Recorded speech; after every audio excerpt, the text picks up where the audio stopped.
मला घेणाऱ्यांची चिंता आहे, देणाऱ्यांची नाही.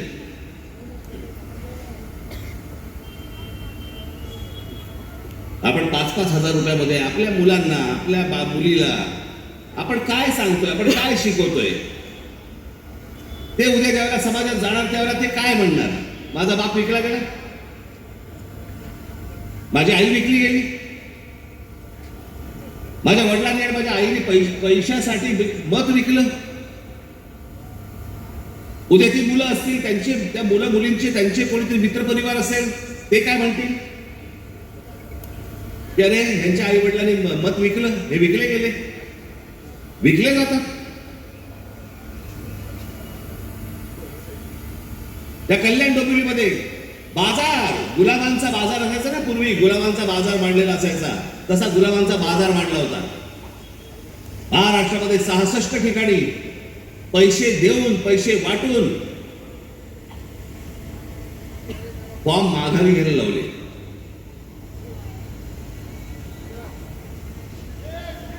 त्या दिवशी मी माझ्या नाशिकच्या सभेमध्ये मी बोललो होतो, वेडे पैसे झाले, वेडे पैसे.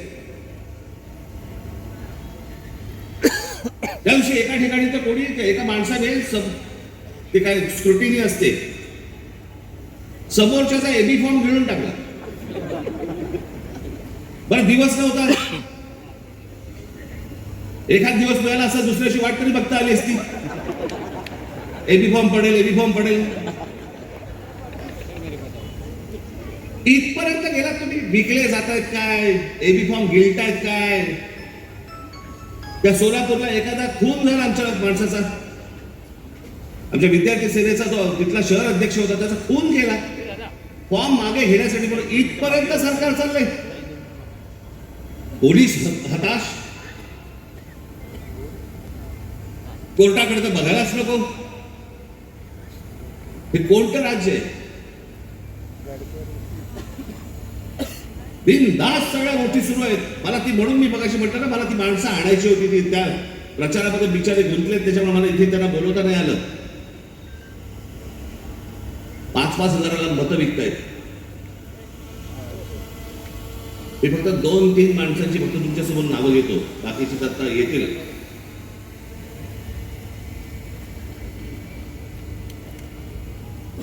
शैलेश धात्रक,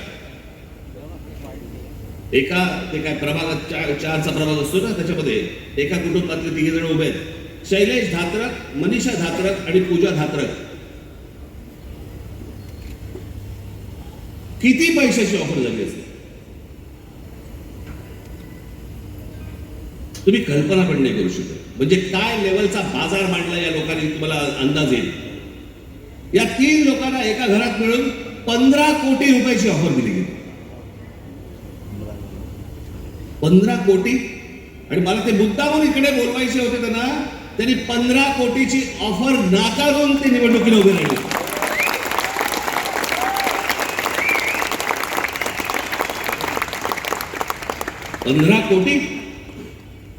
पंधरा कोटी रुपयाची ऑफर नाकारणारे कुठे आणि 5-5 हजार रुपयामध्ये मतं विकणारे कुठे?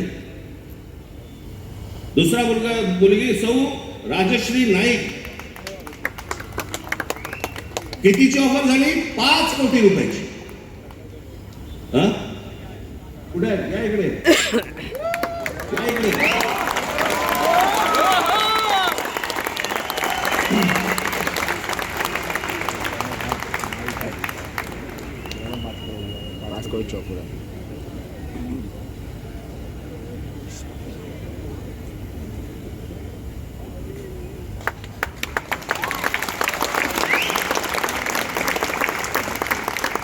कोटीची ऑफर झालेली गोष्ट नाकारणारी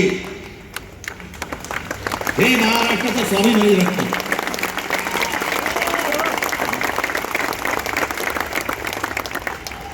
बसा ताई.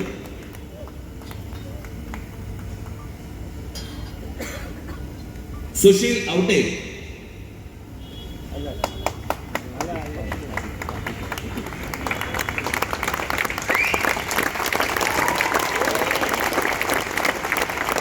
₹1 कोटी ऑफर झाली,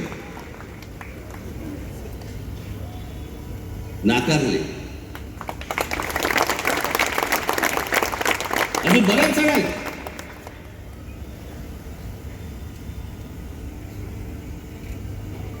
कुठून येतोय हा पैसा? काय चाललंय हे? किती पैसे वाटायचे? अहो तुम्ही हे फक्त 2-3 जण बघताय, महाराष्ट्रभर पैसे वाटले. महाराष्ट्रभर आले कुठून? टाकसाळे.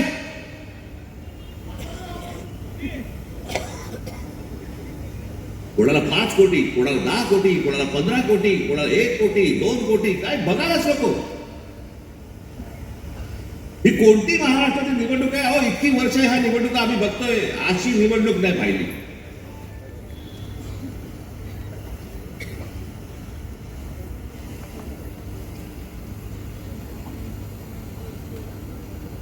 काही लगामच नाहीये लोकांना. बिनधास्त जे काय हवंय ते करायचंय. कोर्टात जाऊन काय उपयोग नाही, पोलिसात जाऊन काय उपयोग नाही, कुठेही तुम्हाला जाऊन उपयोग नाहीये. बस आमची मर्जी. त्या बदलापूरला आमच्या महाराष्ट्र नवनिर्माण सेनेने त्या बाईच्या मुलीचं, एक लहान मुलगी जिच्यावरती बलात्कार झाला, तिचं प्रकरण ज्याला बाहेर काढलं, त्यातला जो मुख्य आरोपी होता, काही कारण नसताना पोलिसांकडनं त्याला एन्काउंटर केला गेला, मारला, त्याला ठार मारला. का? कशासाठी? या नराधमांना ठार मारले पाहिजे त्याच्याबद्दल वादच नाहीये, पण एन्काउंटर मध्ये ठार का मारायचा होता? काही गुपित होतं का? जर ते बाहेर पडलं असतं काही प्रॉब्लेम होता का? आणि त्याच्यातला जो सह आरोपी होता आपटे नावाचा, त्याला भारतीय जनता पक्षाने काल स्वीकृत नगरसेवक म्हणून स्वीकारला. आमच्या अविनाश जाधव धमकी दिली.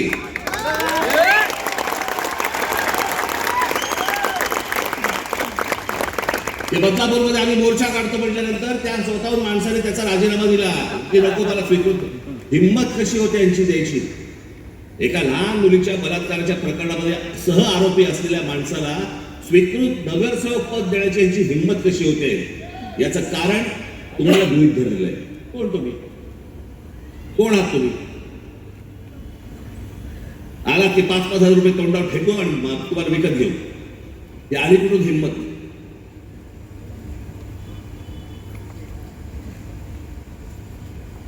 आज मी सांगितलं भ्रष्टाचाराचे आरोप आमच्यावरती करतायत. छगन भुजबळांना जेलमध्ये टाकणारे हेच देवेंद्र फडणवीस. त्याला तर काय झालं माहित मला. जेव्हा आले त्याला मला बरा वाटायचं, म्हणून चांगला वाटायचं. आता पण बरा होता.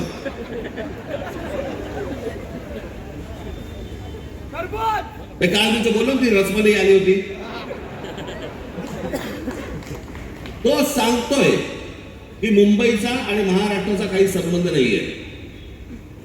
हे स्वतः सांगतोय आणि फडणवीस म्हणतात नाही तो असं काही बोललाच नाही. त्याचा तो अर्थच होत नाही. मला असं वाटायचं की फडणवीसांना इंग्रजी कळतं, पण कसं आहे, खोटं बोलत राहायचं, खोटं बोलत राहायचं. त्याला वाटतं ह्याच्यातल्या लोकांना वाटेल की बाबा नाही खोट्याचं खरं करता येतं. नाही होणार. आता मला आत्ताच सकाळी कोणीतरी त्याची एक क्लिप पाठवली. बरोबर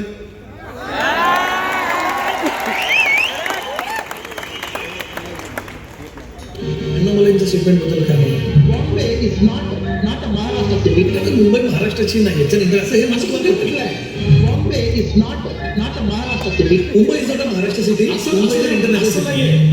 Bombay is not a Maharashtra city. त्यांनी म्हटलं मुंबई हे आंतरराष्ट्रीय, आणि ते खरंच आहे, आंतरराष्ट्रीय शहर आहे. त्यात काय वाईट आहे? Bombay is not a Maharashtra city. आंतरराष्ट्रीय शहर आहे, महाराष्ट्राचं नाही असं बिलकुल नाही म्हटलेलं. Bombay is not a Maharashtra city. त्याचं वाक्य आहे नाही, तसा त्याचा अर्थच आहे. Bombay is not a Maharashtra city. बोलतोय खाली ती मुंबई महाराष्ट्राची नाही म्हणून जाईल. तो असं बोललाच नाही म्हणे. त्याचा मला तो अर्थच होत नाही. किती खोटं बोलायचं काही मर्यादा? कोणासाठी करताय हे तुम्ही? कशासाठी करताय हे?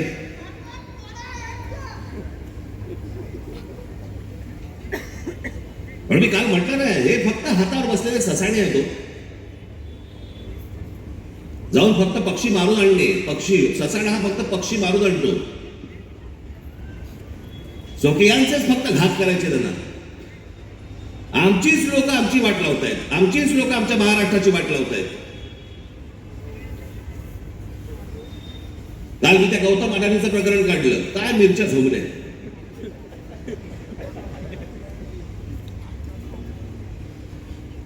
आणि काय पुढे सुरू केलं तर राज ठाकरेंचा माझा आणि गौतम अडाणीचा एक फोटो. बरं, मग पुढे माझ्या घरी गौतम अडाणी येऊन गेला एकदा, माझ्याकडे रतन टाटाही येऊन गेलेत, माझ्याकडे मुकेश अंबानी येऊन गेलेत, माझ्याकडे आनंद महिंद्राही येऊन गेलेत, अनेक उद्योगपती येऊन गेलेत, अनेक फिल्म मधले कलाकार येऊन गेलेत. घरी येऊन गेले म्हणून त्यांची काय पापं झाकायची का मी?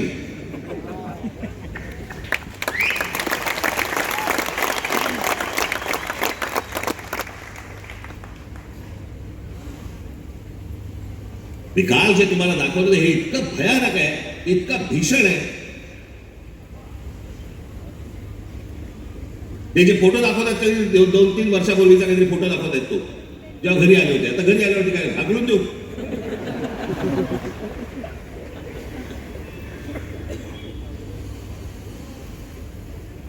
ज्या वेळेला या महाराष्ट्रावरती संकट येईल, ज्या वेळेला या मुंबई ठाणा आमच्या शहरांवरती संकट येईल, राज ठाकरे दोस्ती बिस्ती बघणार नाही कुठे. आणि करण्याचा माझा विषयच नाही, मी इतका अडाणी नाही.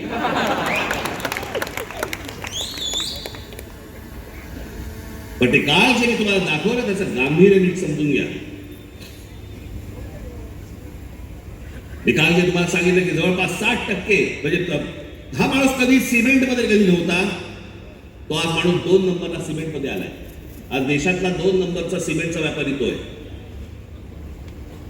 आज ही सगळी विमानतळ, आता नाही इथे गुजराती समाजातले लोक आले असतील. खरं तर आमचं तुमचं काही भांडण नाहीये, फक्त आमच्याशी भांडायला येऊ नका.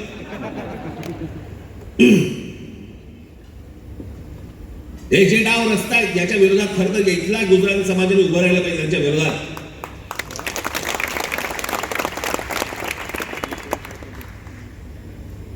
पण हे मुद्दामून ज्या गोष्टी करतायत हे काय करतायत,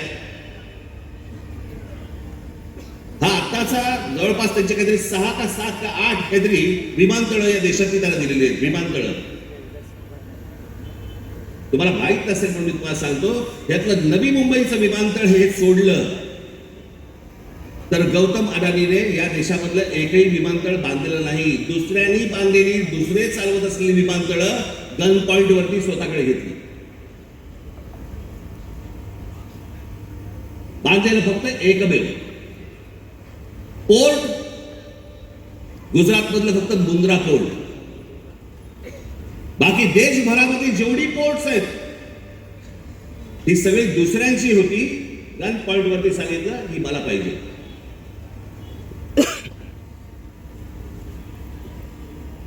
एक इथलं विमानतळ, एक पोर्ट सोडून या माणसाचं स्वतःचं काही नव्हतं. फक्त केंद्राचा दबाव, नरेंद्र मोदींचं नाव, या एका गोष्टीवरती हा माणूस अख्ख्या देशभर पसरत गेला आहे.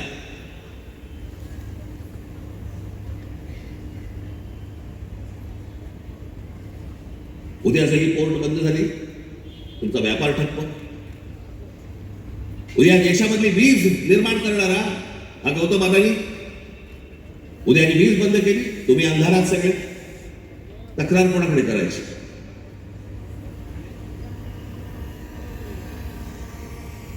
आत्ता 1-2 महिन्यापूर्वीची गोष्ट असेल, महिन्याभरापूर्वीची गोष्ट असेल.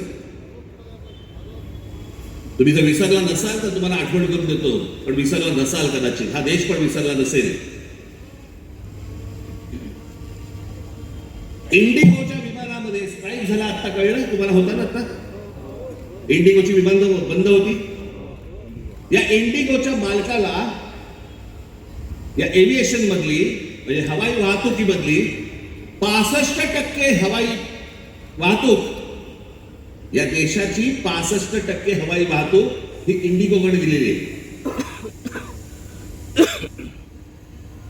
त्यांनी स्ट्राईक केला, त्यांनी बंद केलं, कारण काही नाही दिली. आणि एका दिवशी त्या इंडिगोच्या मालकाने ही सगळी विमानं बंद केल्यावर अख्खा देश ठप्प झाला. सगळी विमानतळ भरून माणसं राहत आहेत, लहान लहान मुलं तडफडतायत, त्यांच्या आयांना कळत नाही काय करायचंय, विमान उडत नाहीये. खाण्यापिण्याचे बांधे खरं तर विमान कंपनीने द्यायला पाहिजे, तेही नाही, पाणी नाही, काही नाही, काही नाही. देश अख्खा ठप्प. एक विमान कंपनी तुमचा देश ठप्प करू शकते. आज अदानीच्या हातामध्ये सिमेंट आहे, आज अदानीच्या हातामध्ये वीज आहे, अदानीच्या हातामध्ये विमानतळ आहे, अदानीच्या हातामध्ये पोर्ट्स आहेत.